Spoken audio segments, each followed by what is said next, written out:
نحمده ونصلي ونسلم على رسوله الكريم اما بعد فاعوذ بالله من الشيطان الرجيم بسم الله الرحمن الرحيم. ہر طرح جی واکھاڻ ان رحمان الرحیم رب جل جلالہ जे लाइ जेको इबादत जो अकेलो हक़दार आहे ऐं लखें करोड़ें दुरूद व सलाम अल्लाह तबारक व ताला जे आख़िरी नबी समूरनि नबीअनि ऐं रसूलनि जे सरदार हज़रत मुहम्मद सल्लल्लाहु अलैहि वसल्लम जन जी ज़ात अक़दस ते ऐं संदन आल ऐं असहाब सगोरनि ते सिंध टीवीअ जे प्रोग्राम रोशनीअ जी वाट जे समूरनि सामईन ऐं नाज़रीन जी ख़िदमत में अस्सलामु अलैकुम वरहमतुल्लाहि ताला व बरकातुहू। आऊं आहियां मुंहिंजो मेज़बान अबुल हसन अब्दुल ख़ालिक़ क़ादिरी। ऐं नाज़रीन अॼु 22 रोज़े जी सहरी ऐं तव्हां सभिनी खे 22 रोज़े जी सहरी मुबारक हुजे। के त करे रहिया हूंदा, के तयारियुनि में हूंदा, के करे चुका हूंदा। वक़्त जो हिसाबु आहे न, कंहिं इलाइक़े में केतिरो वक़्तु आहे, कंहिं वक़्त में केतिरो आहे, कंहिं इलाइक़े में केतिरो वक़्तु आहे।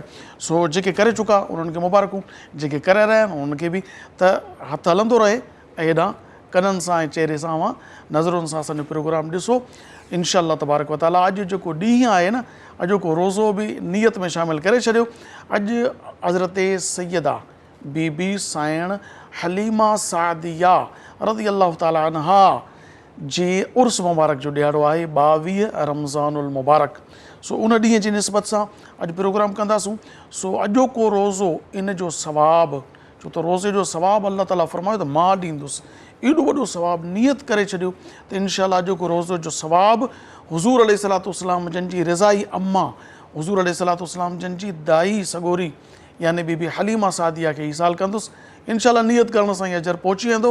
ऐं हुज़ूर अलैहिस्सलाम खे जॾहिं इहा ख़बर पवंदी त मुंहिंजी अम्मा खे मुंहिंजे फिलाणे उम्मती मर्द या औरत इहो सवाबु ॾिनो आहे त पाण केॾो ख़ुशि थींदा।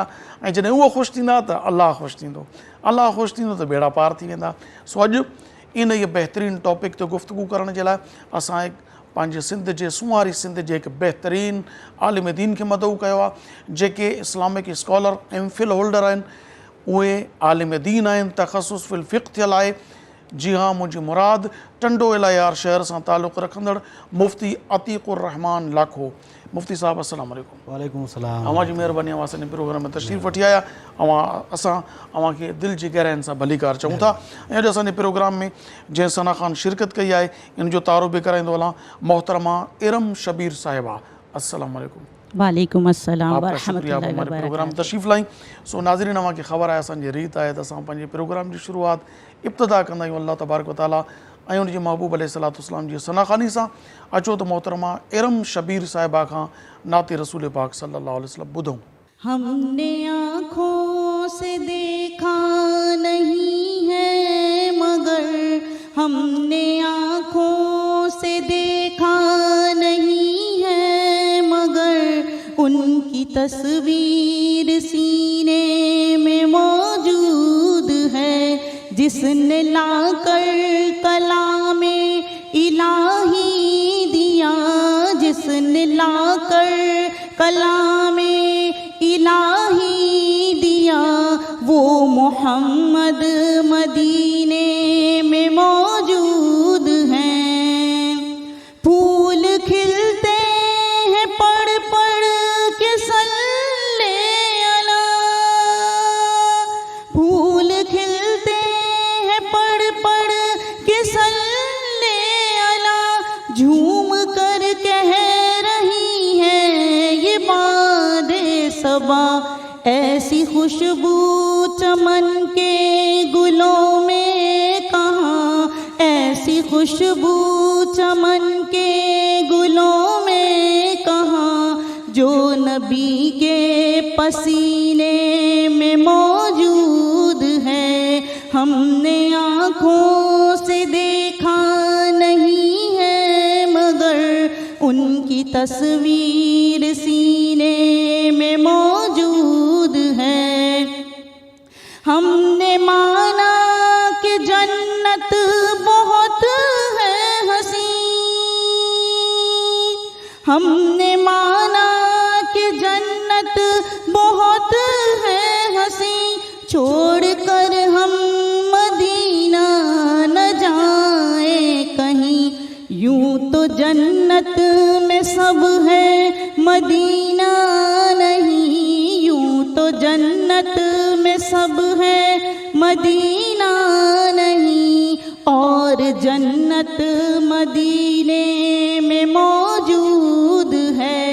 ہم نے آنکھوں سے دیکھا نہیں ہے مگر ان کی تصویر سینے میں موجود ہے.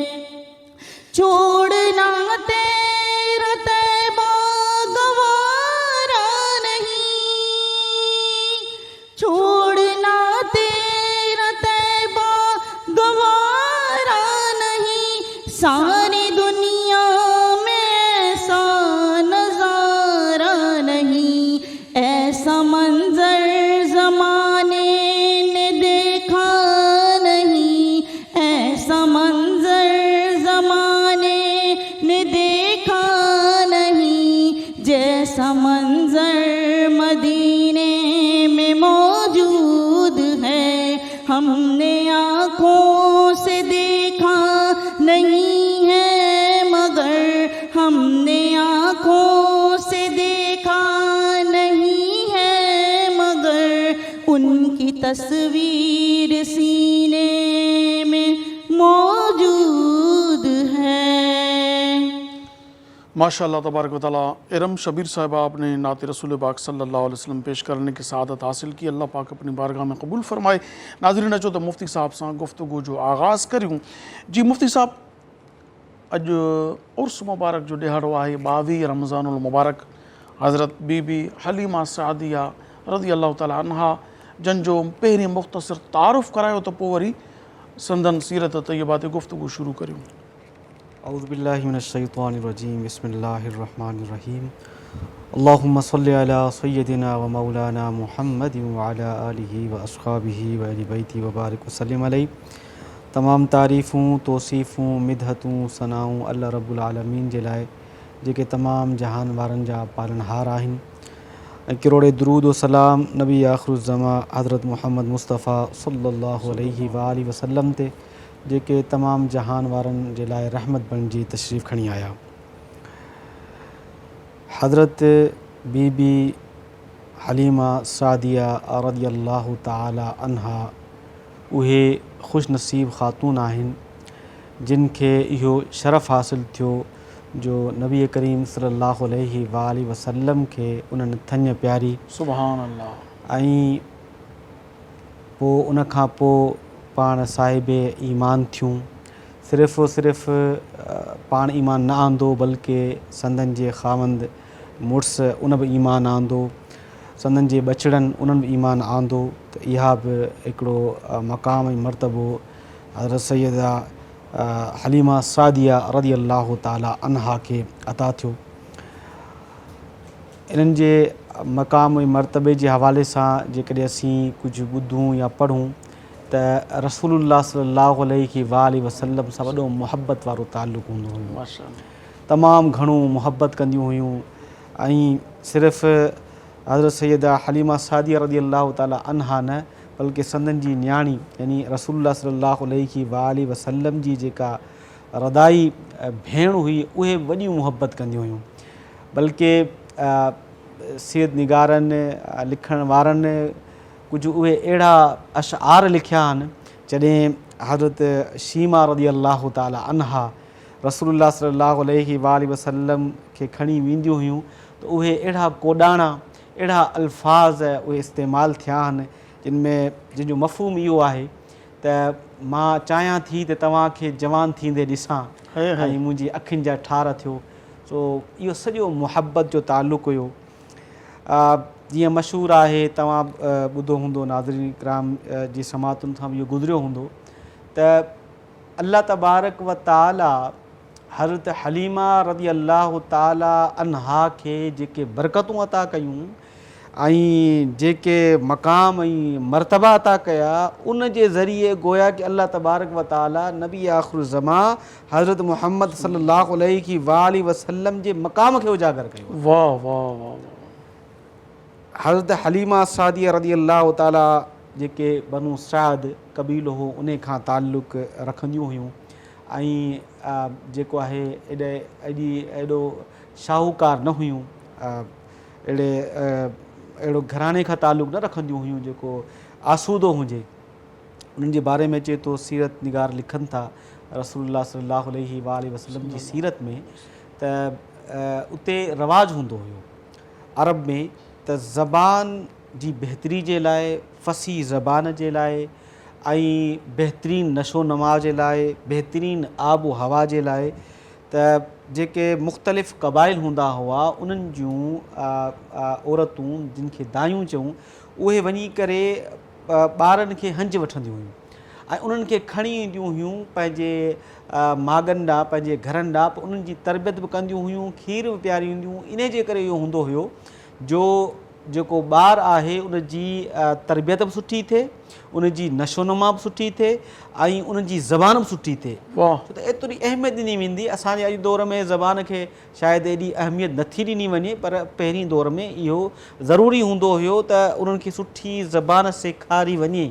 छो त अल इंसानु बिल लिसान, ज़बान सां ई इंसानु हूंदो आहे। जेकॾहिं उन जी ज़बान में मिठास न आहे, ज़बान दुरुस्त न आहे त इंसानु अधूरो आहे। ऐं बनु सअद क़बीले जी इहा बि हिकिड़ी ख़ासियत हूंदी हुई जो उहे वॾा शुजा बहादुर हूंदा हुआ ऐं नेज़ाबाज़ी जे अंदरि, तलवारबाज़ी जे अंदरि उहे मलको रखंदा हुआ। उन सां गॾु जेका अहम उन्हनि जे अंदरि हिकिड़ी वस्फ़ हूंदी हुई उहे ज़बान में उन्हनि जी मिठास हूंदी हुई। वाह वाह वाह वाह। ज़बान जे अंदरि मिठास हूंदी हुई ऐं ज़बान सुठी लॻंदी, सुठो ॻाल्हाईंदा। इन जे करे बनु सअद क़बीलो जेको मशहूरु आहे। जॾहिं उन क़बीले खां कुझु औरतूं आयूं मक्कतुल मुकरमा जी तरफ़ ॿारनि खे हंज वठण जे लाइ, जेके ॿियूं हुयूं ख़वातीन हुयूं, उन्हनि ख़वातीन जूं सवारियूं सुठियूं हुयूं ऐं उहे सुठे घराननि खां ताल्लुक़ बि रखंदियूं हुयूं। पर हज़रत हलीमा सादिया रज़ी अल्लाह ताला अनहा जी जेका सवारी हुई उहा बि कमज़ोर हुई, गुरबत जे करे एतिरे क़दुरु जो पंहिंजे ॿचिड़े खे सही तरीक़े सां पाण खीर न पीआरे सघनि, थञ न ॾेई सघनि। वजह इहा हुई गुरबत जे करे। ऐं जेको उन्हनि जो मुड़ुसु हुयो उहो बि उन्हनि सां गॾु हुयो। ऐं जॾहिं सफ़र ते निकिता त सभु जेके सवारियूं हुयूं उहे अॻियां वयूं हली, अॻियां गुज़री वयूं ऐं हिननि जी सवारी जेका हुई उहा कमज़ोर हुई। उहा एतिरा तेज़ हलण में उन जी रफ़्तार जेका आहे उहा कमज़ोर हुई, तेज़ न पई हले सघे। अलगर्ज़ आहिस्ता आहिस्ता वञी करे पहुता मक्का मुकरमा में। जॾहिं पहुता त ॿियूं जेके ख़वातीन आयूं हर घर में वयूं ऐं ख़बर पयनि त फलाणो जेको आहे उनजो ॾाढो हेॾो शाहूकार आहे, फलाणो ही घरानो आहे, त उहे उन्हनि घरनि ताईं वयूं, उन्हनि जो ॿारनि खे हंज वरिताऊं। जॾहिं ख़बर पई रसूलुल्लाह सल्लल्लाहु अलैहि वसल्लम जी त संदन जो वालिद माजिद जेको आहे उहो वफ़ात करे चुको आहे, हज़रत अब्दुल्ला रज़ी अल्लाह ताला अन्हु, त इन जे करे उहे इन पासे न आयूं। उन्हनि मुनासिब सम्झो त उन महिल त कंहिंखे ख़बर ई न हुई त हीउ ॿारु केरु आहे, रसूल आहे या नबी आहे या आम ॿारु आहे। ऐं हो बि ग़रीब माना यतीम नबी पाक अलैहिस्सलातु वस्सलाम जन पैदा न थिया आहिनि, संदन वाले साहब वफ़ात करे विया आहिनि। पोइ हज़रत हलीमा सादिया रज़ी अल्लाह ताला अन्हा पंहिंजे हस्बैंड सां, पंहिंजे शोहर सां, मुड़ुस सां मशवरो कयो त हाणे ॿिया त ॿार आहिनि न आहिनि, हिकिड़ो इहो आहे मुहम्मद रसूलुल्लाह सल्लल्लाहु अलैहि वसल्लम। हाणे बजाए इन जे त असीं हथे ख़ाली वञूं, इन्हनि खे वठी हलूं। त हज़रत हलीमा सादिया रज़ी अल्लाह ताला अन्हा सां जॾहिं हज़रत अब्दुल मुतलिब जो ॾाढो सल्लल्लाहु अलैहि वसल्लम उन्हनि जो जॾहिं तारुफ़ थियो त जॾहिं पुछाऊं तव्हांजो नालो छा आहे त फरमायूं त मुंहिंजो नालो हलीमा सादिया आहे। त पाण मुस्कुराइण लॻा, यानी उन्हनि खे इहा पहिरीं ख़बर हुई। ऐं पाण फरमायूं अल्फाज़ इहो आहे त हिल्म ऐं सआदत ॿई गॾु थी विया। वाह वाह वाह वाह वाह वाह। ऐं हज़रत हलीमा सादिया रज़ी अल्लाह ताला नालो हलीमा यानी हिल्म बुर्दबारी वारी, सादिया सआदत खुश। सो नाज़रीन वक़्तु है कमर्शियल ब्रेक जो। मुफ्ती साहब माशाल्लाह तमामु बहितरीन अंदाज़ में अम्मा साइण बीबी हलीमा सादिया रज़ी अल्लाह अन्हा जे बाबति गुफ़्तगू फरमाए रहिया आहिनि। नंढिड़ो कमर्शियल ब्रेक आहे जो त वापसि वरूं ॾिसंदा रहो सिंध टीवी, प्रोग्राम आहे रोशनी जी वाट।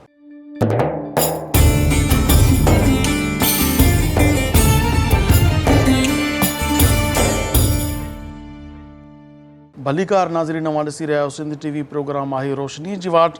अचो त मुफ्ती साहब खां इहो गुफ़्तगू जिते हली रही उतां मादर सां मुफ्ती साहब तव्हांजी ॻाल्हि अध में रहिजी वई, उतां ई शुरूआत करियो जी। जॾहिं नालो पुछियो ऐं तारुफ़ थियो उन खां पोइ त ख़बर पई त हलीमा यानी हिल्म वारी बुर्दबार ऐं वरी एॾो सादिया सादतमंद त जंहिं अंबड़ इहो ॿारु खंयो आहे उहा ऑलरेडी बुर्दबारा ते पंहिंजो मुंतक़िल कंदी ज़बान जे ज़रिए सां बि ऐं पंहिंजे थञ जे ज़रिए सां बि हिल्म बि ऐं सादत बि सुभान अल्लाह। पोइ जॾहिं अंदरि वयूं त सीरत निगार लिखनि था इहो चवनि था जॾहिं अंदरि वयूं अमा साइण ऐं जॾहिं उन्हनि जी पहिरीं जॾहिं उन्हनि खे ॾिठो नज़र पई त उहे सम्झी वियूं त हीअ आम माण्हू न आहे, आम ॿार न आहे। अल्लाहु अकबर। त उन शाइर चयो अरबी जा अशार आहिनि त अहसनु मिन का लम तर कत आइनी, तव्हां जहिड़ो ख़ूबसूरत मुंहिंजी अखि ॾिठो ई कोन्हे। अहसनु मिन का लम तर कत आइनी व अजमलु मिन का लम तलिदिन निसा, तव्हां जहिड़ो ख़ूबसूरत मुंहिंजूं अखियूं ॾिसनि कीअं जो तव्हां जहिड़ो को ख़ूबसूरत के मां ॼणियो ई कोन्हे। वाह वाह वाह। उहे ई खुलिक़त मुबर्रम मिन कुल्लि ऐबिन कअन्नक क़द खुलिक़त कमा तशा। वाह वाह वाह। यकीनन उहा ई सूरत हाल हुई, उहो ई मंज़र हो जीअं जेकॾहिं चइजे त हज़रत हलीमा सादिया रज़ी अल्लाह ताला अनहा जा जेके तासुरात हुआ, जेके जज़्बात हुआ, उन शेर में असां समायूं त इहो मां सम्झां थो मुमकिन आहे। त जॾहिं ॾिठूं त एॾियूं अहिड़ो सआदतमंद ऐं अहिड़ो चहिरे जे अंदरि नूर, जॾहिं उहे खणी आयूं पंहिंजे माग ॾांहुं, पंहिंजे कबीले ॾांहुं, ऐं उन वक़्त खां ई बरक़ात ऐं रहमतुनि जो सिलसिलो जारी थी। सभ खां पहिरीं जेका सवारी हुई, जेका कमज़ोर हुई, सभिनि खां पोइते रहिजी वई हुई, नबी करीम सल्लल्लाहु अलैहि वसल्लम जी बरकतुनि जे करे, रसूलुल्लाह सल्लल्लाहु अलैहि वसल्लम जे करे रहमतुनि जो जेको नुज़ूल थियो, उन जे करे उहा सवारी सभिनि खां अॻियां पई वञे। अच्छा, निकिती देर पहुती सभ खां अॻु में। वाह साईं वाह।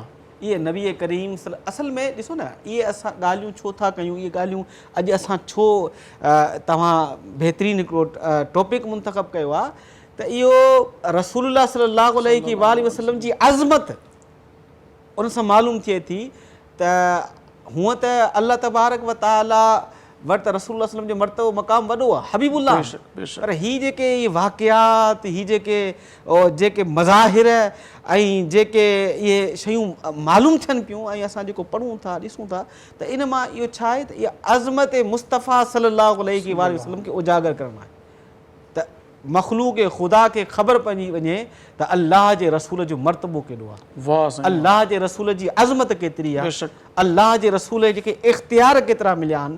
त इहे सभु इन्हनि जे करे इहे असांजी गुफ़्तगू जो अॼु जेको आहे उहो असां इख़्तियार कयो आहे इन गुफ़्तगू इन टॉपिक ते, नबी करीम सल्लम जूं अज़मतूं ख़बर पवनि। हज़रत हलीमा सादिया रज़ी अल्लाह ताला अन्हु जे तवसुल सां, हज़रत हलीमा सादिया रज़ी अल्लाह ताला अन्हा पाण बयानु फ़रमाइनि थियूं ऐं वॾनि वॾनि जेके सीरत निगार सीरत जी किताबूं आहिनि, पीर करम शाह अल अज़हरी रहमहुल्लाह ताला, ज़ियाउन नबी, उन खां अलावा सीरत रसूल अरबी, मुख़्तलिफ़ जेके सीरत जूं किताबूं उन्हनि में बाक़ाइदे सीरत मुस्तफ़ा में अब्दुल मुस्तफ़ा आज़मी रहमतुल्लाह अलैहि, उन में त उन में इहे शयूं बयानु कयल आहिनि, इहे वाक़ियात बयानु थियल आहिनि। ऐं उन खां पोइ जॾहिं उहे पंहिंजे वतन ॾांहुं पहुचूं त उते बि बरकतुनि जो नुज़ूल शुरू थी वियो ऐं सिर्फ़ु ज़ात सां जिन शयुनि जो ताल्लुक़ हो उन जे मथां रहमतुनि जो वसकारो न थियो, बल्कि जेके जानवर हुआ हलीमा सादिया रज़ी अल्लाह ताला उन्हनि जे मथां बि अल्लाह तबारक व ताला पंहिंजी रहमत जो नुज़ूल फरमायो। अल्लाहु अकबर। इहे अज़मतूं यानी कि उहे जे ॿकरियूं हुयूं, ॿियनि माण्हुनि जूं ॿकरियूं वञनि ऐं उहे एतिरो उन्हनि खे गाह, छो त उहो साल 61 साली जो हो, 61 साली जो, इन जे करे जेके हालात ॾुकार जी सूरत हाल हुई, इन जे करे हज़रत हलीमा सादिया रज़ी अल्लाह ताला अन्हा जा अहिड़ा हालात हुआ, गाह कोन हो ऐं जेको ॾुकार जी जेका सूरत हाल हूंदी आहे, खाइण पीअण जी शयुनि जी किलत हुई, पर उन जॾहिं नबी करीम सल्लल्लाहु अलैहि वसल्लम आया त पोइ हर वक़्तु जेका हरियाली थी वई, माण्हू चवंदा हुआ त जिथे हज़रत हलीमा सादिया रज़ी अल्लाह ताला अन्हा जूं ॿकरियूं वञनि थियूं, तव्हीं बि उते वठी वञो, उतां उन्हनि खे गाह खारायो ऐं उनमें खीर जेको आहे जजो पैदा थिए, खीर घणो उहे ॾियनि, पर हुते त ॻाल्हि ई अलॻि हुई। पहिरीं त खीर ॿकरियुनि में हूंदो ई कोन हो, पोइ त एॾो वधियो जो घुमंदे बि वहंदो हुते पियो ॿकरियुनि जो खीर। इहे सभु नबी करीम सल्लल्लाहु अलैहि वसल्लम जे करे रहमतुनि जो वसकारो हो ऐं हुज़ूर जूं अज़मतूं आहिनि, इन जे करे। ऐं हज़रत हलीमा सादिया रज़ी अल्लाह ताला अन्हा जे मुतालिक़ हिकिड़े वॾे आलिम दीन मूंखे नालो ज़हन मां निकिरी वियो आहे, उहे फरमाइनि था जॾहिं मां ज़ियारत करणु वियुसि, जन्नतुल बक़ी जे अंदरि पाण मदफून आहिनि, चई जॾहिं मां ज़ियारत करणु वियुसि त मूंखे ॿियनि कंहिं क़बर जे मथां साओ गाह नज़र न आयो, हज़रत हलीमा सादिया रज़ियल्लाहु ताला अन्हा जी क़बर जे मथां मूंखे साओ गाह नज़र आयो। सुभान अल्लाह, अल्लाहु अकबर। इहे अज़मतूं, इहे इशारा आहिनि, इहे असांखे सम्झण जे लाइ त अल्लाह जे रसूल खे केतिरियूं अज़मतूं ॾिनियूं आहिनि, केॾो मक़ाम ॾिनो वियो आहे। ऐं इहो असांखे इहे शयूं ॿुधाइनि थियूं त इस्लाम में ख़वातीन जो केॾो मर्तबो आहे, वाह, ख़वातीन जो मक़ाम केतिरो आहे। पहिरीं दर्सगाह आहे न, अम्मा जी हंज बचड़े जे लाइ पहिरीं दर्सगाह आहे। मुफ़्ती साहब, हीअ त थियो नबी करीम अलैहिस्सलातु वस्सलाम सां ताल्लुक़ बीबी हलीमा सादिया जो। हाणे इन ते थोरो रोशनी विझो त हुज़ूर अलैहिस्सलातु वस्सलाम सां बीबी हलीमा जी मोहबत ऐं हुज़ूर अलैहिस्सलातु वस्सलाम जी इन घराणे सां मोहबत जो को मिसाल या का?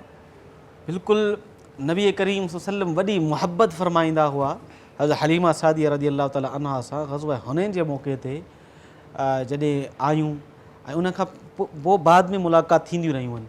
ऐं रसूलुल्लाह सल्लल्लाहु अलैहि वसल्लम तां अंदाज़ो लॻायो जॾहिं उहे अमर साण आयूं त रसूलुल्लाह सल्लल्लाहु अलैहि वसल्लम उथी बीह करे संदन जो इस्तक़बाल कयो, न सिर्फ़ु इस्तक़बाल कयो पर पंहिंजे कुल्हनि मुबारकनि तां चादर विछाए करे पंहिंजे अमर खे विहारियो। वाह साईं वाह, सुभान इहो अज़मत जेको इस्लाम में उन्हनि ख़वातीन जी अज़मत आहे, ऐं अॼु पूरी दुनिया खे इहे सीरत जा इहे जेके सीरत जा मज़ाहिर आहिनि इहे ॿुधाइनि था त इस्लाम में ख़वातीन जी केॾी अज़मत आहे। त रसूलुल्लाह सल्लल्लाहु अलैहि वसल्लम पाण उथी करे इस्तक़बाल बि कयो ऐं उन सां गॾु उन्हनि खे पंहिंजी चादर मुबारक विछाए करे, काली कमली विछाए करे उन्हनि खे उते विहारियो। उन खां पोइ जॾहिं ज़रूरत पई हलीमा सादिया रज़ियल्लाहु ताला अन्हा खे, ऐं इहो अचे थो सीरत निगारनि में त रसूलुल्लाह सल्लल्लाहु अलैहि वसल्लम हज़रत ख़दीजतुल कुबरा रज़ियल्लाहु ताला अन्हा खे सिफ़ारिश कई त मुंहिंजी अमड़ आई आहे, तव्हां इन्हनि खे कुझु तव्हां इन्हनि जी मदद कयो। त हज़रत ख़दीजतुल कुबरा रज़ियल्लाहु ताला अन्हा उठ ऐं ॿियो सादो सामान जेको आहे रसूलुल्लाह सल्लल्लाहु अलैहि वसल्लम जी सिफ़ारिश ते हज़रत बीबी हलीमा सादिया रज़ियल्लाहु ताला अन्हा खे अदा कई। इहे मुहबत जा। इन खां अलावा मां तव्हांखे नानाणे ख़ानदान सां मुहबत रसूल सल्लम जी, उन जो हिकिड़ो मूंखे वाक़ियो यादि थो अचे। हज़रत साद बिन अबी वक़ास रज़ियल्लाहु ताला अन्हु चङी क़दुरु सहाबी आहिनि, उन्हनि जो ताल्लुक़ रसूल सल्लम जे नानाणे ख़ानदान सां, माशाअल्लाह। ऐं रसूल सल्लम फरमाईंदा हुआ जॾहिं उहे आया त ही मुंहिंजो मामू आहे कंहिंजो अहिड़ो मामू, यानी कि उहा अज़मत ॾियणु सादतमंद साद बिन अबी वक़ास रज़ियल्लाहु ताला अन्हु, त अहिड़ो को मामू कंहिंजो आहे ऐं पाण ख़ुशि थींदा हुआ। हूअं बि जेको आहे पंहिंजे जेके वालिदैन आहिनि उन्हनि जे जो ख़ानदान हूंदो आहे, वालिदा या उन्हनि सां ताल्लुक़ रखणु घुरिजे। बल्कि अहादीस जे अंदरि अचे थो त जेकॾहिं तव्हीं चाहियो था जेके तव्हांजा वालिदैन इंतकाल करे विया आहिनि त उन्हनि जे लाइ उन्हनि जा हक़ कीअं अदा कजनि, हिकिड़ो त ईसाले सवाबु आहे, ॿियो इहो आहे त उन्हनि जा जेके रिश्तेदार आहिनि, जेके भाइर आहिनि, जेकियूं भेणूं आहिनि, उन्हनि सां ताल्लुक़ क़ाइमु कयो, उन्हनि जी इज़त तौक़ीर कयो। उन सां बि जेको वफ़ात याफ़्ता तव्हांजो वालिद आहे या वालिदा आहे उहा इन अमल जे करे ख़ुशि थींदी, ऐं इहो उन्हनि जे हुक़ूक़ मंझि आहे त उन्हनि खे अहमियत ॾियो। इहो इस्लाम जो हिकिड़ो मुआशरती निज़ाम आहे जंहिंमें अज़मत आहे। त रसूल सल्लम इहे असांखे जेके पंहिंजी सीरत जे ज़रिए ॿुधाइनि, इहे असांखे अमल जे लाइ आहिनि। सिर्फ़ु असां इहे फ़ज़ाइल ॿुधूं ऐं बसि सुभाणे लाइ चऊं एतिरे क़दुरु न, बल्कि इहे पंहिंजी ज़िंदगी में, पंहिंजी रोज़मर्रा जेका ज़िंदगी आहे उन में बि उनखे नाफ़िज़ कयूं त केतिरे क़दुरु रसूलुल्लाह सल्लल्लाहु अलैहि वसल्लम जेको आहे उहे अहमियत ॾींदा हुआ पंहिंजे रिश्तेदारी खे ऐं ख़ानदानी सिलसिले खे, ऐं जिन खीर पीआरियो, जिन छञ पीआरी, उन्हनि खे त वॾी अज़मत ॾींदा हुआ, वॾो मक़ाम ॾींदा हुआ। ऐं हज़रत हलीमा सादिया रज़ियल्लाहु ताला अन्हा वॾी मुहबत कंदियूं हुयूं, वॾी चाह सां, छो त एतिरियूं बरकतूं हासिलु थियूं, पोइ ईमान आंदाऊं, बचड़नि ईमान आंदो, घरवारे ईमान आंदो, इहे सभु जेको आहे रसूलुल्लाह सल्लल्लाहु अलैहि वसल्लम जी अज़मत जे करे इहे सभु जेके आहिनि हज़रत हलीमा सादिया रज़ियल्लाहु ताला खे शहादतूं अल्लाह तबारक व तआला अता फरमायूं, इहे रसूलुल्लाह सल्लल्लाहु अलैहि वसल्लम जो सदको सल्लल्लाहु अलैहि वसल्लम। मुफ़्ती साहब, ज़िमरन हिकु सुवालु ज़हन में अची वियो आहे।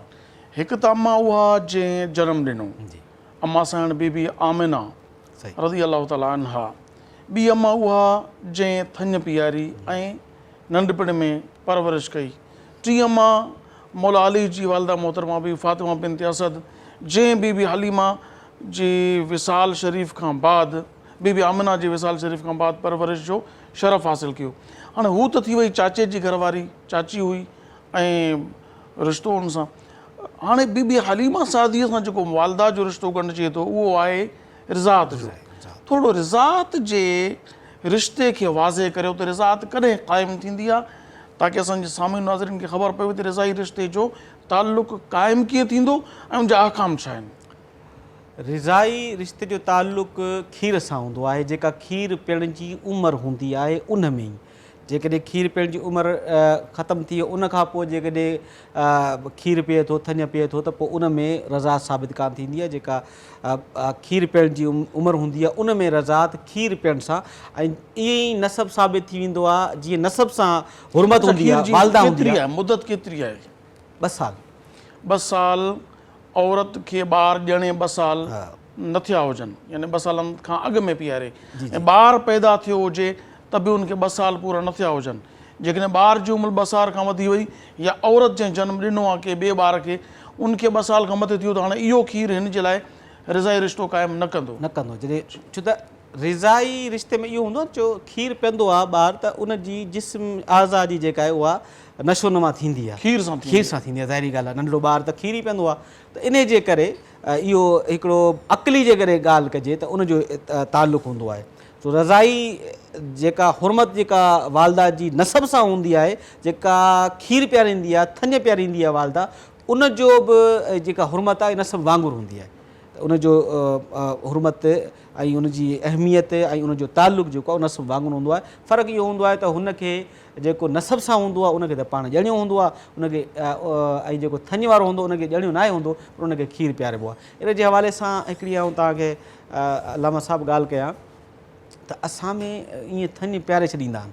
नंढड़ो ॿारु आहे त उनखे कंहिं थञ पीआरे छॾी, पोइ उहो यादि ई न आहे।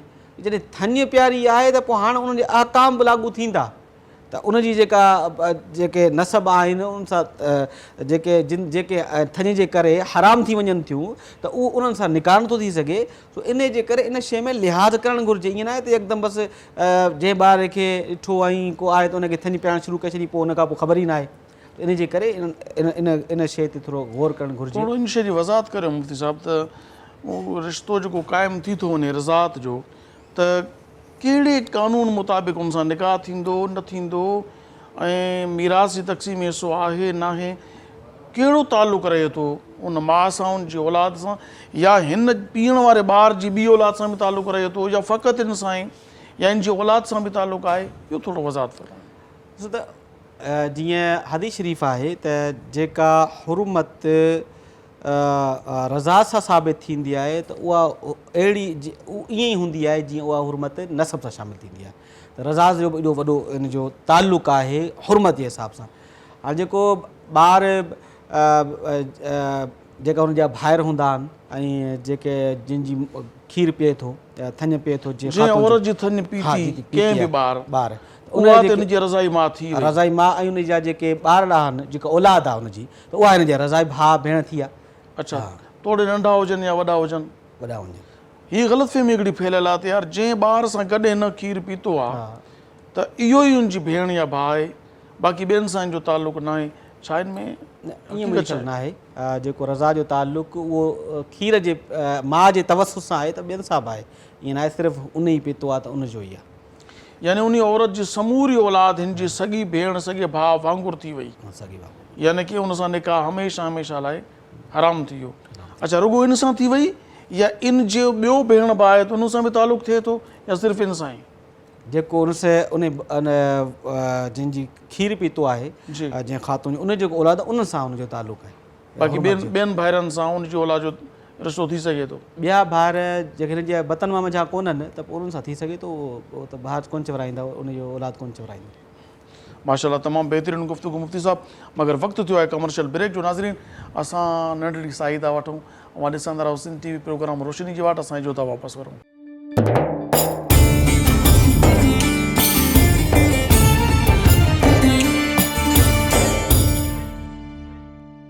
भलीकार नाज़रीन, नवां ॾिसी रहिया आहियो सिंध TV प्रोग्राम आहे रोशनी जी वाट।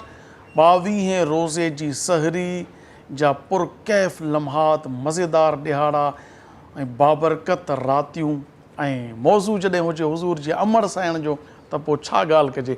मुफ़्ती साहिबु, अॼु असां उर्स मल्हाए रहिया आहियूं बीबी हलीमा सादिया रज़ी अलाह ताला अन्हा जो, जेके हुज़ूर करीम अलैहिस्सलातु वस्सलाम जी रिज़ाई वालदा मोहतरमा आहिनि।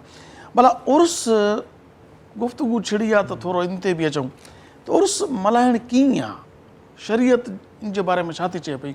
असांजो उर्स मल्हायूं था पिया, कीअं मल्हाइणु घुरिजे ऐं मल्हाइणु कीअं आहे?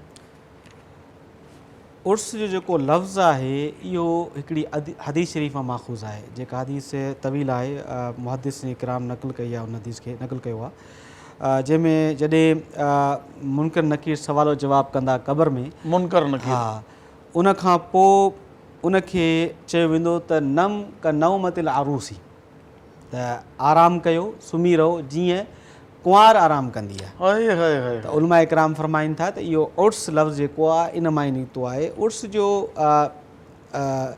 मतिलबु इहो हूंदो आहे त कंहिं बि बुज़ुर्ग हस्ती जो, अल्लाह वारे जो, कंहिं मुस्लमान जो ॾिहाड़ो जंहिं ॾींहुं वफ़ात उन कई आहे, उन ॾींहं खे मल्हाइणु उन्हनि जी जेका ज़िंदगी आहे, अमली ज़िंदगी आहे, ऐं उन्हनि जी जेका अज़मत आहे, उन्हनि जो मक़ाम आहे, उहो माण्हुनि जे साम्हूं उजागर करणु, ताकी उनखे ॾिसी करे ॿिया उन्हनि जे अमल खे इख़्तियार करनि, उन्हनि जी अज़मत खे पंहिंजी ज़हन में विहारीनि। त इहो उर्स जो मक़सदु हूंदो आहे। इन में को मुज़ाइक़ो कोन्हे। अल्लाह वारा आहिनि, उन्हनि जी पूरी ज़िंदगी जेका हूंदी आहे उहा मुस्लमान जे लाइ मशअले राह हूंदी आहे। उन में खोड़ सारा उन्हनि जा ज़िंदगी जा मनाज़िर हूंदा आहिनि, ज़िंदगी जा उन्हनि जा अमल हूंदा आहिनि, जेके मुस्लमाननि जे लाइ हिकु अहमियत रखंदा आहिनि। त इन जे करे उर्स मल्हाया वेंदा आहिनि। मुख़्तलिफ़ बिटाई जो उर्स आहे, लाल शाहबाज़ कलंदर रहमहुल्लाह जो उर्स आहे, उन खां अलावा ॿिया बि जेके बुज़ुर्ग आहिनि उन्हनि जो उर्स मल्हायो वेंदो आहे।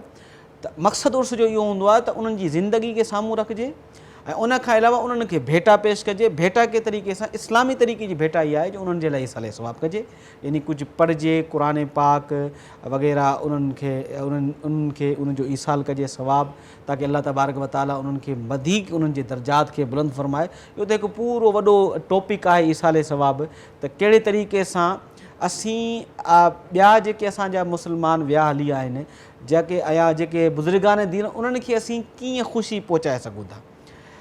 ॾिसो, इस्लाम हिकु अहिड़ो मज़हब आहे जंहिंमें इंसान त वॾी अज़मत जो अज़मत आहे उनजी, ऐं उनजो वॾो मक़ाम आहे, पर इस्लाम त जानवरनि जे हुकूक जी ॻाल्हि बि करे थो। इस्लाम जानवर छा, पर रस्तनि जे हुकूकनि जी ॻाल्हि करे। रसूलुल्लाह सल्लल्लाहु अलैहि वसल्लम फरमायो त रस्ते जा हक़ अदा कंदा कयो।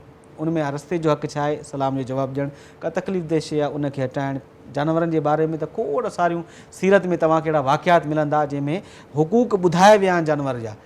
त पर इन खां अलावा जेके असांजा मुतालिकीन हूंदा आहिनि, असांजो अबो आहे, असांजी वालदा आहे, असांजो भाउ आहे, जो की असांखां विया हली, त इस्लाम इहो नथो चवे त हाणे बसि स्टॉप, दीवार थी वई, तव्हांजो हाणे हुन सां को ताल्लुक़ कोन रहियो, न को तव्हां हुनखे ख़ुशि करे सघो था, न को छा। इस्लाम चवे थो जेकॾहिं तव्हां दुनिया जे अंदरि ख़िदमत नाहे कई, जेकॾहिं उहे वफ़ात करे विया आहिनि त उन्हनि जी रूह खे ख़ुशि करे सघो था। हुज़ूर नबी करीम सल्लल्लाहु अलैहि वसल्लम जो फरमान आहे, सवाल कयो वियो, या रसूलल्लाह असीं हज कयूं था, असीं उमरा कयूं था, असीं सदक़ात कयूं था, छा असांजे जेके वफ़ात करे विया आहिनि उन्हनि ताईं इहे शयूं पुॼनि थियूं? नबी करीम सल्लल्लाहु अलैहि वसल्लम इरशाद फरमायो, सिर्फ़ु पुॼनि नथियूं, बल्कि उहे ख़ुशि ईअं थियनि था जीअं कंहिंखे तोहफ़ो ॾिनो वेंदो आहे त उहो ख़ुशि थींदो आहे, उहे वफ़ात याफ़्तगान बि ईअं ख़ुशि थींदा। माशाअल्लाह। जेकॾहिं को वालिदा पंहिंजे पुट खे उहो कुझु न ॾेई सघियो दुनिया जे अंदरि, पर हाणे अल्लाह तबारक व ताला उनखे जेको आहे आसूदो कयो आहे ऐं उहो कुझु करे सघे थो, त हाणे पोइ बि करे सघे थो उनजे ईसाले सवाब जे लाइ। वालिदैन हुआ जॾहिं इंसानु नंढड़ो हूंदो आहे त उन वटि कुझु न हूंदो आहे, उहे इंतकाल करे विया, पर पोइ इंसानु जेको आहे पैसे वारो थी वेंदो आहे, पोइ दिलि चाहींदी आहे त अबो अमी हुजे हा त आउं उनजी ख़िदमत कयां हा, उन्हनि खे ख़ुशि कयां हा, उन्हनि जे चेहरे ते मुस्कुराहट आणियां हा। त इस्लाम चए थो तूं अॼु बि आणे सघीं थो ईसाले सवाब जे ज़रिए। जेकर तूं उन्हनि जे लाइ ईसाले सवाब कंदे, उन्हनि जे लाइ कुझु सदक़ाए जारिया कंदे, त उहे क़बर में तूं ख़ुशि थींदा। ऐं इहो इस्लाम में हिकिड़ो बहितरीनु कॉन्सेप्ट आहे त असांजा जेके विया हली आहिनि उन्हनि सां बि असांजो ताल्लुक़ु आहे ऐं उन्हनि खे बि असीं फ़ाइदो रसाए सघूं था। ईअं न आहे त डोर क्लोज़ थी वियो ऐं हाणे कुझु नथो थी सघे। इस्लाम जेको आहे किथे बि तव्हां दीवार न ईंदी, इस्लाम जेको आहे उहो रहनुमाई कंदो रहंदो आहे। अॻियां जेके मसाइल अचनि था उन्हनि जे हवाले सां रहनुमाई आहे। का अहिड़ी सूरत कान्हे जंहिंजे बारे में इस्लाम जा उसूल उन जो हल न पेश कनि। मुफ़्ती साहब, असां वटि जॾहिं उर्स जी ॻाल्हि अचे थी न, माज़रत सां, मुंहिंजी नियत नाज़रीन कंहिंजी दिलि आज़ारी करणु आहे, शरीयत पुछा करणु ऐं क़ुर हदीस जी रोशनी आवाम ते पहुचाइणु आहे। मुफ़्ती साहब, उर्स जॾहिं लफ़्ज़ अचे थो ज़हन में त धमा चौकड़ियूं ऐं मखलूतियत ऐं हर नशो भंग चर्स, जीअं आम तौर ते बदकिस्मती सां ला इल्मियत जे करे, मतिलबु अल्लाह पाक असांजे हाल ते रहम फरमाए, असां मुस्लमान जिते ॿिनि बुराइनि में पइजी वियूं, उते जन शरीयत जो दर्स सॼी ज़िंदगी ॾिनो, जन नबी पाक अलैहिस्सलाम जे दीन खे फैलाइण जी तालीम ॾिनी, उते वेही उन्हनि जे आरास में यानी उर्स में उते नशा, उते मखलूतियत, उते धमा चौकड़ियूं, उते अजीब ग़रीब रंग, इहो उर्स में शामिल आहे या इहे जेके बि बाद जा कम शुरू थिया आहिनि इहे उर्स में शामिल आहिनि न आहिनि, या उर्स कीअं मल्हाइणु घुरिजे भला इहो ॿुधायो। बिल्कुलु इहे तव्हां जेके ॻाल्हियूं कयूं इहो असीं सभु ॾिसूं था। अल्लाह तबारक व ताला हिन चैनल जे थ्रू ऐं तव्हां बहितरीनु सवालु कयो आहे, इन जे थ्रू अल्लाह तबारक व ताला असांजे उन सभिनि दोस्तनि खे हिदायत अता फरमाए त जेको आहे इन शयुनि खां पासो कनि ऐं अल्लाह तबारक व ताला उनजे लाइ असबाब पैदा फरमाए जो उन ताईं इहा इल्मी ॻाल्हि असांजे आलिमनि जे ज़रिए उहा पहुचे ताकी इन खां परे हटनि। इस्लाम में उर्स जे हवाले सां जीअं मूं तव्हांखे पहिरीं अर्ज़ु कयो त ईसाले सवाब उनजी ज़िंदगी ऐं महफ़िल करणु इहो तसवुरु आहे। बाक़ी जेके इहे त जेके ख़राफ़ात तव्हां ॿुधाया इहे त परे परे सां इस्लाम जो को ताल्लुक़ ई कोन्हे, परे परे जो इस्लाम सां को उनजो ठाह ई कोन्हे कंहिं क़िस्म सां। त इहे जेके भंग आहे या जेके ख़राफ़ात आहिनि, इख़्तिलात आहे मर्द व ज़न जो, इहे त सभु नाजाइज़ उमूर आहिनि ऐं बल्कि इहो त पोइ उते मुतबरक जॻह ते वञी करे इहे नाजाइज़ उमूर कजनि त इहे अञा वधीक वबाल थींदो, छो त अल्लाह वारनि जूं जेके मज़ारूं हूंदियूं उते अल्लाह जी रहमत जो नुज़ूल थींदो आहे, उते वञी करे अहिड़ा कुधा कम कया क़रीब मिनल मोहसिनीन ऐं बारकना हौलहू, त उहा जेका आयत आहे मिराज वारी, त मुफ़स्सिरीन इकराम लिखियो त बारकना हौलहू बैतुल मक़दस जे जेके इर्द गिर्द बरकत रखी वई आहे उहा छा आहे, उते अंबिया अलैहिस्सलाम मदफून आहिनि, उन्हनि जूं मज़ारात आहिनि, सुभान अल्लाह, बरकत आहे। जिथे अल्लाह वारा अल्लाह जा प्यारा मदफून हूंदा उते अल्लाह तबारक व तआला जी रहमत जो ज़रूरु थींदो आहे। असीं वेंदा आहियूं उन्हनि जी मज़ारनि ते, बारकना हौलहू यानी को अंबिया इकराम जी मज़ारात आहिनि नेक बारनि जूं, त उन्हनि जे अतराफ़ में बि अल्लाह ताला जूं बरकतूं आहिनि। बिल्कुलु सुभान अल्लाह। इन जे करे असांजो त इहो अक़ीदो आहे ऐं मुस्लमान वेंदा बि आहिनि त अल्लाह वारनि वटि जे मज़ारनि ते उते वञी करे दुआ घुरंदा आहिनि। इहो अक़ीदो हूंदो आहे घुरंदा अल्लाह तबारक व तआला खां, त उते अल्लाह जी रहमत जो नुज़ूल थींदो रहंदो आहे, त उहो उन रहमत जे करे अल्लाह तबारक व तआला दुआऊं क़बूल फरमाए। त इन जे करे उते वञणु घुरिजे। इहो तरीक़ो आहे अल्लाह वारनि जे दरबार ते हाज़िरी जो। कंहिं मुस्लमान उलमा इकराम लिखी विया आहिनि, ॿुधाईंदा रहंदा आहिनि कीअं तरीक़े सां उते वञिजे, कीअं इसाले सवाब कजे। त इहो असां जेके वञूं था मज़ारात ते या उर्सनि ते, त इहो पढ़णु असां ज़रूरी आहे ऐं उहो सम्झणु ज़रूरी आहे त कहिड़े तरीक़े सां हाज़िरी ॾियूं। असां ॿियनि जॻहियुनि ते वेंदा आहियूं, को प्रोग्राम का कॉन्फ्रेंस, उते कीअं अटेंड करणी घुरिजे, उनजो कहिड़ो तरीक़ेकार निज़ाम हुजणु घुरिजे, उहो सभु पढ़ंदा आहियूं। त इते बि असांखे इनखे इख़्तियार करणु घुरिजे ऐं कहिड़े तरीक़े सां असांजी हाज़िरी क़बूल थींदी। ऐं उर्स में महफ़िल सजाइणु घुरिजे, ईअं थींदो आहे अल्हम्दुलिल्लाह, तव्हांखे बि ख़बर हूंदी। जी, हींअर असांजे चैनल ते उर्स थी रहियो आहे, हलीमा सादिया जो उर्स करे रहिया आहियूं। इहो हिकु मिसाल आहे। अहिड़े तरीक़े सां ईअं थींदो बि आहे अल्हम्दुलिल्लाह, तव्हांखे बि ख़बर हूंदी। मुख़्तलिफ़ बुज़ुर्गान दीन जे जेके ॾिहाड़ा ईंदा आहिनि उन्हनि ते बाक़ाइदे वॾा वॾा उलमा इकराम ख़िताबात कंदा आहिनि, उन्हनि जी ज़िंदगी ते रोशनी ईंदी आहे, बयानु थींदो आहे, इहे सभु थींदा आहिनि। इहो हिकिड़ो उर्स जी सूरत आहे ऐं इन में जेको आहे असां इनखे इख़्तियार करे उन साहिब मज़ार खे ख़ुशि करे सघूं था। जेके असां ख़राफ़त कयूं था इन सां जेको साहिब मज़ार आहे उहो राज़ी कोन थींदो बल्कि नाराज़ थींदो। अल्लाह बि नाराज़ थींदो, साहिब मज़ार नाराज़ थींदो जेकॾहिं अल्लाह जो वली आहे। त इन्हनि शयुनि खां पासो करणु घुरिजे। असांखे पंहिंजा वालदेन आहिनि जेके इंतकाल करे विया आहिनि, जेके असांजा अज़ीज़ वक़ारिब आहिनि, त उन्हनि जे लाइ बि असीं ज़रूरी न आहे त का वॾी महफ़िल कयूं, त उन में बाक़ाइदे हिकिड़ो वॾो ख़र्चो, हिकिड़ो जेका रीत शुरू थी उन कयूं, बल्कि असां पंहिंजे घर में करे सघूं था। पंहिंजे बचड़नि सां वेही करे उन्हनि जे लाइ सनौखानी करे, उन्हनि जे लाइ क़ुर पाक पढ़ी करे उन्हनि लाइ दुआ घुरी सघूं था। इहो ई हिकिड़ो तरीक़ो आहे उर्स जो। अच्छा मुफ़्ती साहिबु, हिकिड़ो ॿियो सुवालु जेको आम तौर ते फैलायो वियो आहे त ही जानवर तव्हां उते वञी करे ज़बह कयो था पिया त हराम आहे, ग़ैरुल्लाह जे नाले ते ज़बह थियो आहे, इन जे बारे में छा हक़ीक़त आहे? त उसूल इहो आहे साईं, जो जॾहिं जानवर खे ज़बह कयो थो वञे त उन वक़्तु जेकॾहिं अलाह खां सवाइ कंहिंजो नालो वरितो वञे थो त पोइ उहो हराम थींदो आहे, उहो ग़ैरुल्लाह ते ज़बह आहे। बाक़ी उते वञी करे उहे त अलाह जो नालो वठंदा आहिनि, अलाहु अकबर बिस्मिल्लाह अलाहु अकबर कंदा आहिनि, त उन सूरत में ऐं बल्कि जेकॾहिं ईअं माण्हू कंहिं हलाल शइ खे हराम करार ॾे, इहो बि ग़लति आहे।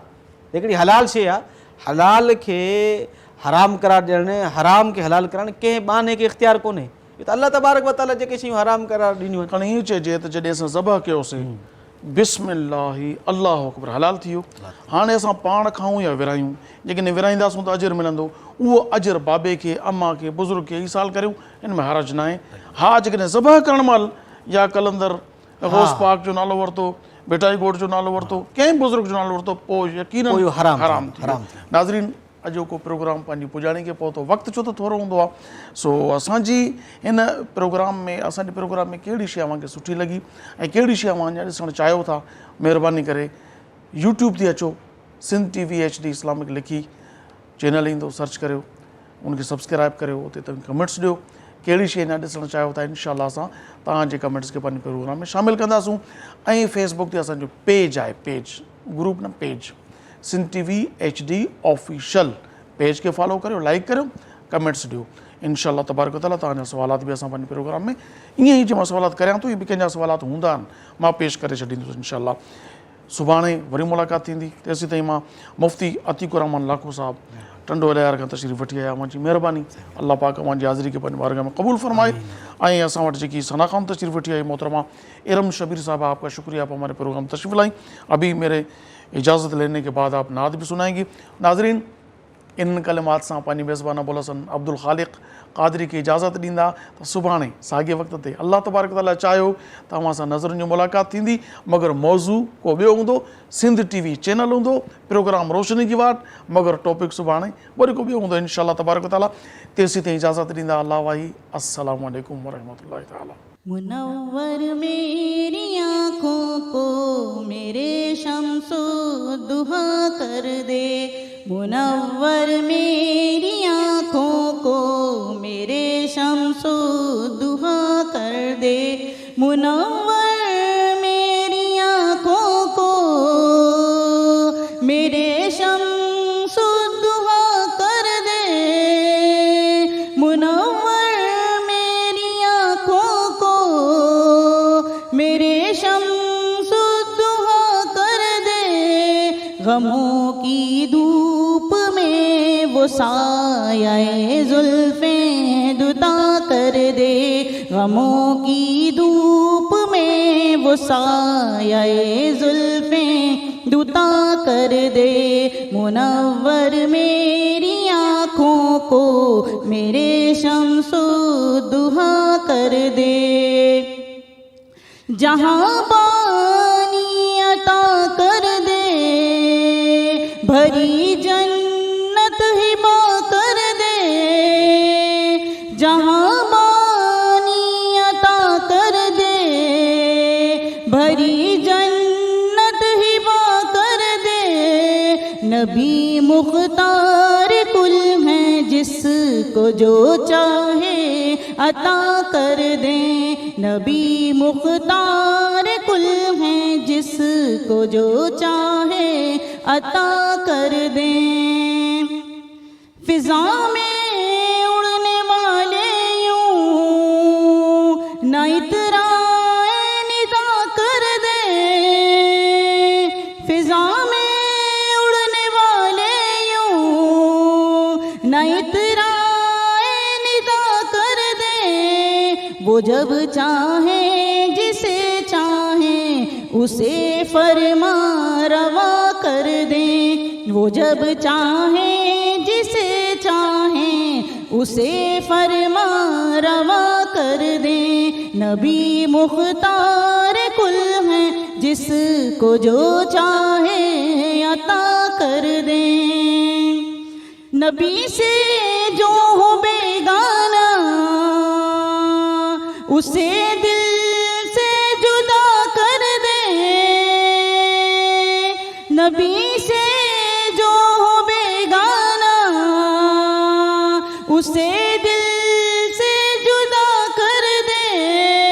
بدر مادر برادر جان و مال ان پر فدا کر دیں، بدر مادر برادر جان و مال ان پر فدا کر دیں، منور میری آنکھوں کو میرے شمس الضحیٰ کر دے، غموں کی دھوپ میں وہ سایہ زلفیں دتا کر دے۔ سبسڪرائب करियो असांजो official YouTube channel Sindh TV HD Islamic ऐं वधीक अपडेट लाइ बेल आइकन ते क्लिक करियो।